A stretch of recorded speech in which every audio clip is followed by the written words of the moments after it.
Stocks closed mixed on Wall Street. The Dow Jones corrects while the Nasdaq and the S&P 500 closed with gains even as Treasury yields hit the highest level since 2007. Asian indices meanwhile trade largely higher. The GIFT Nifty implies a flat start for the Indian market. Oil prices surged more than 3% overnight. Brent inches closer to $98 a barrel, its highest in 2023. Rapidly falling crude inventories in the United States, combined with supply cuts from Russia and Saudi Arabia, continue to drive prices higher. Telecom subscription data for July sees Jio add nearly 4 million subscribers, with Airtel gaining 1.5 million users. Vodafone Idea continues to give up market share, losing over 1.3 million subscribers. In an exclusive, the TRAI chairman also shares his concerns on Vodafone Idea losing its user base and its inability to roll out 5G services.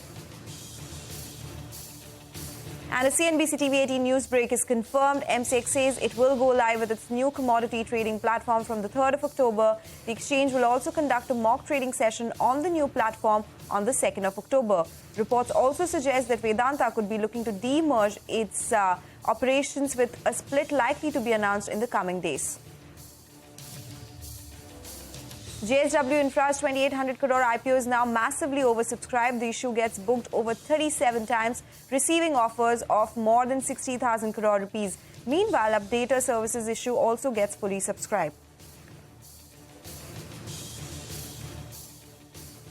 Good morning in the Mumbai News Center. I'm Sonal Bhutra. You're watching Power Breakfast here on CNBC TV18. Well, those are the top headlines. A lot of action that we're seeing in the global markets. It's the monthly options expiry as well for our own markets. It'll be a crucial trading day. But first up, let's talk about the global markets and look at especially what the Asian markets are doing. Largely higher. It was a mixed handover coming in from Wall Street as well. And that is the picture for the Asian markets as well. The Taiwanese index is in the green, are 0.4% as we speak. We have Shanghai, which is in the green. The Straits is in the green as well. However, it's Nikkei and Hang Seng which are seeing some cuts right now. So the Hang Seng is down 0.5%, and we are seeing a 1% cut in Nikkei as well. In another news, well, shares of Evergrande, they have been suspended amid reports that its chairman is under surveillance. Well, this is not the first time that Evergrande shares, they have been suspended for trading. They were last suspended in March last year and only resumed trading in August. That is 17 months after the first time it was actually suspended for trading. Quickly taking a look at GIFT Nifty as well, because that is the one which will indicate the moves in our own markets. That will come up for you on the screen. And that one is indicating that the start for our own markets could be absolutely flat. It's just minus 0.5 points is what this implied open is suggesting. So let's see which way things go. We did see a recovery yesterday in the second half of trade. Today is the expiry, as I said earlier. We'll have to see which way things go. But let's talk about the US markets now. Wall Street closed Wednesday's session mixed as soaring Treasury yields and rising crude prices hit investor sentiment. The Dow Jones closed nearly 70 points lower. The S&P and the Nasdaq closed with minor gains. The benchmark 10-year Treasury yield hit its highest level in over 15 years as investors weighed fears of persistent inflation and tighter monetary policy for longer than expected. In fact, let's listen in to what Minneapolis Fed President Neil Kashkari told CNBC on his expectations from the Fed's policy. The definition of restrictive in my mind is where are long-term real rates relative to the long-term neutral rate. And we can't observe the neutral rate. We can kind of estimate it. I thought before the pandemic, the neutral rate was around 0% real. We're at plus 200 basis points relative to that now. But it's possible, given the dynamics of the reopening of the economy, that the neutral rate may have moved up. So one thing that makes me cautious that we might not be as restrictive as we think is that consumer spending has remained robust, GDP growth continues to outperform, and the two sectors of the economy that are traditionally most sensitive to interest rate hikes, autos and housing, have both indicated some signs of bottoming and in some cases are starting to show some recovery. That makes me cautious that we might not be as restrictive as we otherwise would think. Monetary policy is absolutely a blunt tool, but when we've seen such high inflation as we had over the past few years, we have a job to do, get inflation down to 2%. We've made a lot of progress. I feel very good about that. We need to finish the job, and whether we have to go higher from here, we'll see what the data tells us. Okay, let's also listen in to what Ed Yardeni of Yardeni Research had to say on inflation and the state of federal deficit. The number one issue for me is inflation If inflation continues to come down, as I think it will, that'll offset a lot of the problems that are out there. Some of the problems are short-term in nature. I think a government shutdown, if it occurs, won't last that long. The UAW strike is going to be settled at some point here. But the key is inflation. And in terms of the conversation you just had, I think supply is an issue now all of a sudden with regards to the deficit. I think ever since the government debt was downgraded on August 1st, people have been focusing on the deficit issue. And if inflation comes down, then I think we can kind of live with the deficit issue. If inflation kind of stays sticky here, I think we're going to have a real problem with the deficit issue. And my friends, the bond vigilantes, may need to come into the force here to really convince politicians that we've got to do something more fundamental about reducing the long-term outlook for the deficit. Okay, all right. With that, we'll get you the final update in our global market wrap this morning. European markets fell for the fifth straight day, with the French CAC closing flat, the German DAX down 38 points, and the British FTSE shedding 32 points. The Stoxx 600 closed at a six-month low. Europe's real estate index fell 2% after Jefferies said London's office market is in a rental recession. Meanwhile, UBS gave up about 3% after a Bloomberg report that the company and Credit Suisse face a U.S. probe over alleged evasion of Russian sanctions.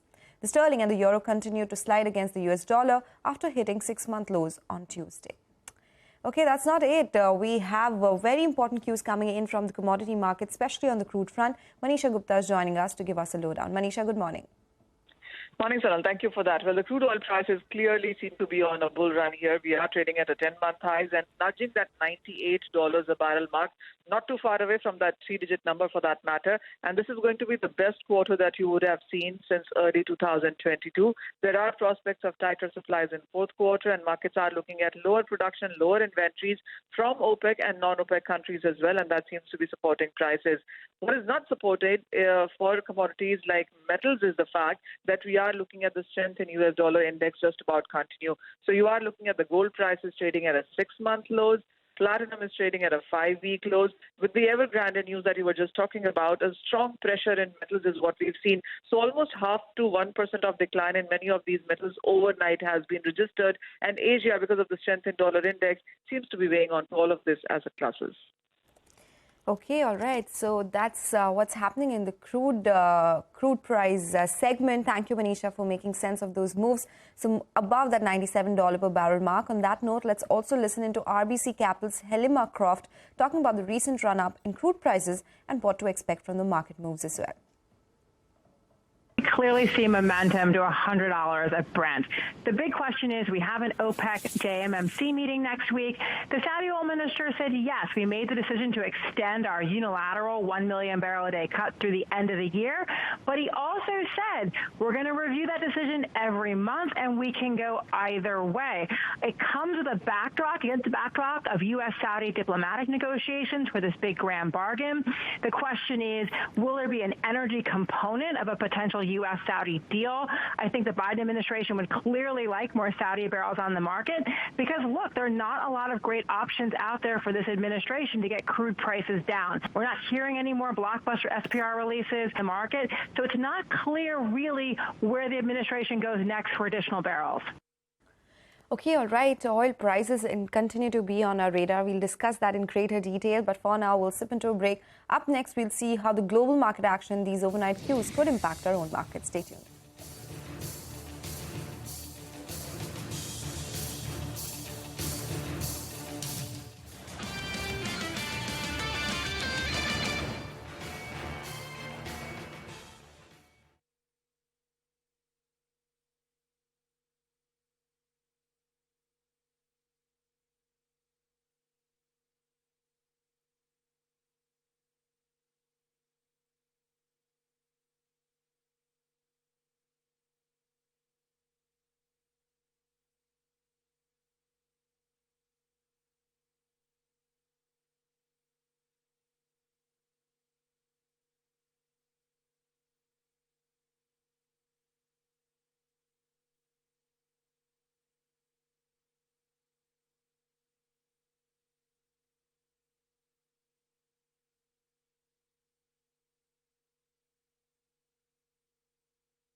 Welcome back. Well, this is our Power Prep segment. We have our research team joining in with what the trade setup is looking like, the stocks on our radar, and the action from the F&O space as well. Hey guys, a very good morning to all of you. Ekta, let me come across to you first up. What are the market cues we need to watch out for in today's trading session? Morning, Sonal. Well, clearly it is the global markets which seem to be weighing down on us. So there is definitely global jitters which are emerging. We have investor sentiment which is really dented on account of the higher crude prices we spoke about, as well as the higher yields that we're seeing in the global markets. So oil prices have risen to $97 per barrel on tighter global supplies. We have European markets which ended at 6-month lows overnight. We have the US markets which closed lower overnight as well. Asia largely mixed, and the gift Nifty, currently the implied open is a bit of a softer start. Remember, yesterday we did see an intraday recovery. So let's see whether we manage to remain resilient in face of all of these weaker global cues. We have F&O expiry today. One of the positives is that separately we had the FII's net sell much lesser than what we have seen in the previous sessions. So 354 odd crores is what they sold in yesterday's trading session. Let's see whether that's a flash in the pan or a sustainable trend. DII's net bought around 386 odd crores. In terms of overall cues, besides F&O expiry, it is the higher crude prices, FII flows, higher rates, as well as the oncoming earnings season is something that the markets will prepare themselves for. In terms of macros, we have the India core industry data, which is due today. Separately from the global space, the US GDP plus the initial jobless claims.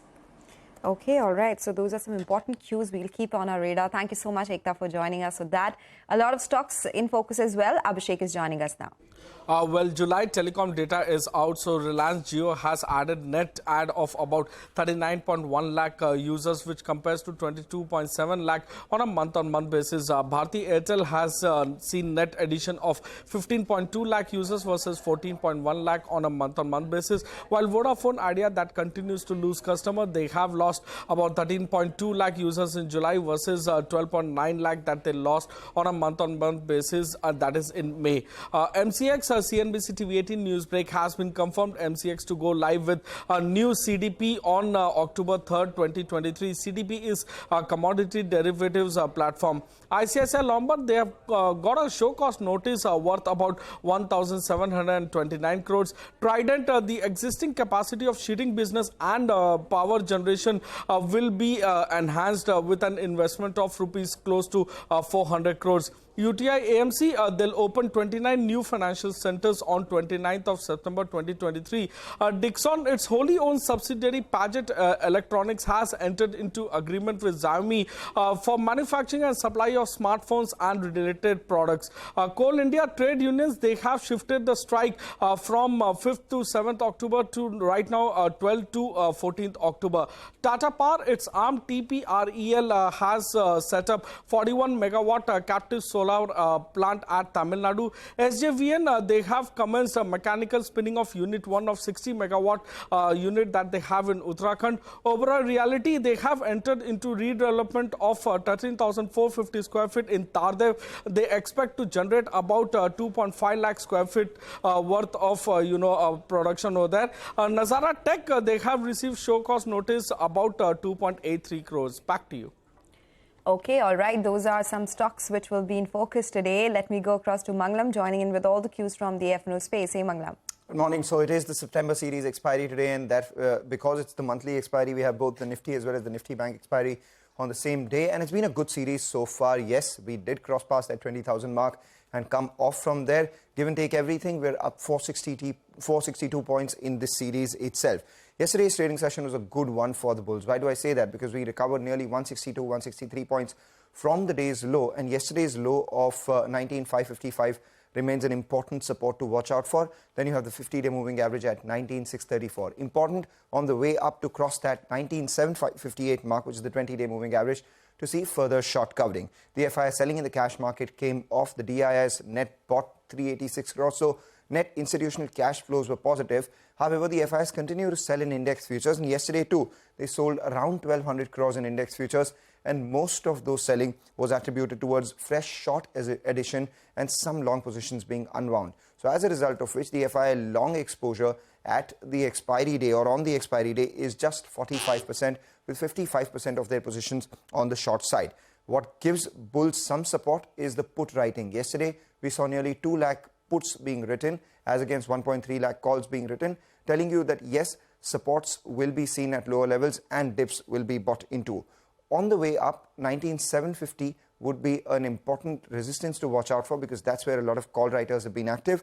At the lower level, 19,600 put writers are active as well. It's a stock-specific market, and on the last day of this September series, we still have Delta Corp and India Cements in F&O ban, and we have a bunch of stocks like Balrampur Chini, Hind Copper, Indiabulls Housing Finance, and Canara Bank, all of them out of F&O ban. Okay, all right. So that is our Power Prep segment. Thank you guys for joining us and taking us through what to expect from our trading session.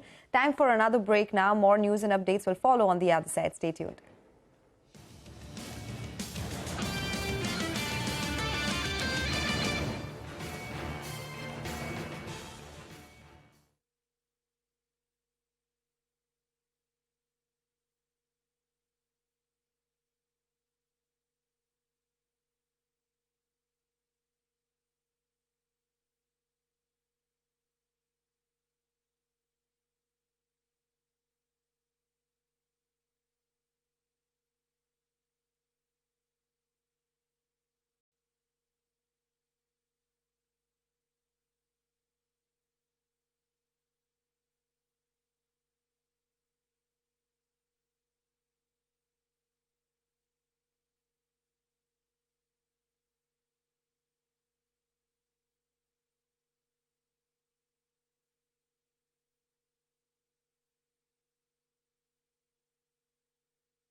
In 2003, crisis hit Gujarat was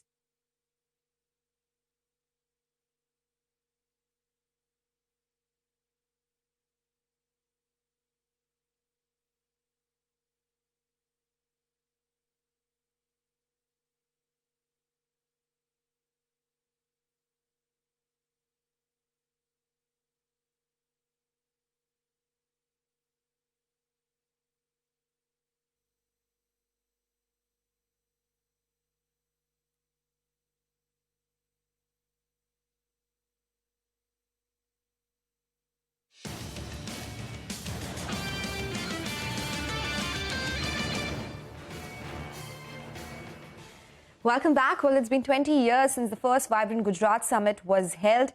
Yesterday, the Gujarat government marked the milestone with PM Narendra Modi in attendance as well. Yes, Jain reports this. In 2003, crisis hit Gujarat was taking the first few steps towards getting back on its feet. Prime Minister Narendra Modi, who was then the Chief Minister of Gujarat, thought that this could be best done by telling global investors what Gujarat could do. This was told through Vibrant Gujarat. दुनिया के लिए ये सफल summit एक brand हो सकती है, लेकिन मेरे लिए ये एक मजबूत बॉन्ड का प्रतीक है। आज 40,000 से ज्यादा पार्टिसिपेंट्स और डेलीगेट्स इस समिट में हिस्सा लेने के लिए आना शुरू हुए। Many large corporates like Ellen Mittal of the ArcelorMittal Group, BK Goenka of the Welspun Group, Kulin Lalbhai from Arvind, as well as Pankaj Patel from Kadila Healthcare looked back at their growth journey with the state of Gujarat. As a participant, from the first event to the last event, I have seen how this event has increased the investment in Gujarat, leading to unparalleled growth and improvement in the socio-economic standard of our state. 20,000 से अधिक लोग project construction में प्रतिबद्धता से जुड़े हुए हैं और हमें पूरा विश्वास है कि केंद्र और गुजरात सरकार के सहयोग से हम इस प्लांट को 2026 में कमीशन करने में सफल होंगे। Vibrant Gujarat was in a Tagore Hall, I still remember, and that was the first time people were again criticizing that Vibrant में कौन आएगा भैया, क्यों आएगा। So that was a hall of maybe 600 or 800 seat, Tagore Hall. So it was full pack, The first event was at least 20 times bigger than Resurgent Gujarat, but that was only the first event. After that, it went on increasing. The focus from the government side would be on bringing new investments in emerging sectors like green hydrogen, renewable energy, as well as semiconductor. But on the other hand, the focus would also be on translating these MOUs signed into on-ground investments. For CNBC TV18, this is Yash Jain. Okay, all right. That's an interesting report. Thank you, Yash, for joining us with that. With that, we'll slip into a break. And this is all we have on this edition of Power Breakfast. Stay tuned. Bazaar Morning Call comes up next.